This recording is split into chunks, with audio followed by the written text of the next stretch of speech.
Quay rồi. Xin chào tất cả anh em nhé. Hôm nay lần đầu tiên mình đi ăn thịt mèo và rất là ngon. Nên xin trân trọng kính mời tất cả anh em cùng ăn nhé. Được. Hai. Rồi. Uống rượu nữa nhá. Anh hỏi bao nhiêu like rồi? Nói tầm khoảng 90.000 người xem không? 90 rồi. anh giờ nhìn em trai nhất rồi. Không phải cái này anh không quay.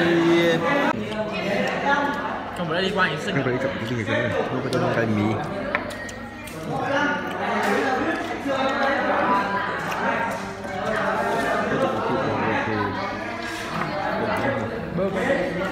Cái gì nhất lòng mèo cái gì cơ? Gì phèo lợn? Gì phèo lợn? Ba cái gì?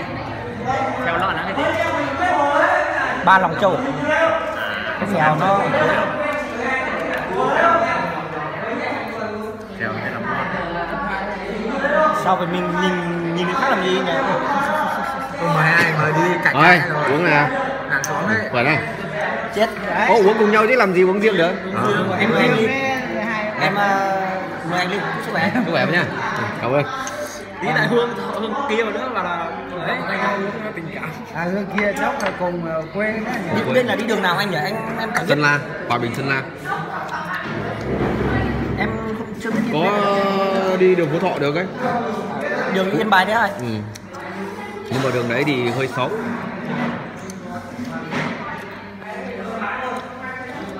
Anh em đến đâu rồi? Không cái mí này. Ai mà anh thắng trước. Đâu đấy? Ăn hết nơi rồi. Ngon lọc cái mí nè.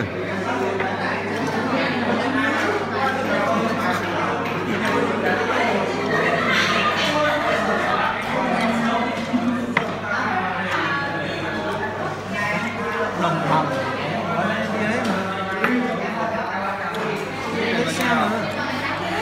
Sao đâu anh hả?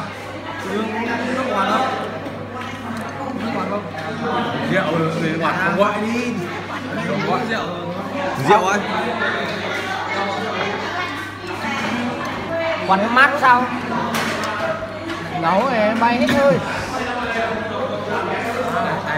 Hết rượu rồi đấy. Đã biết điều khiển anh này. Điều à?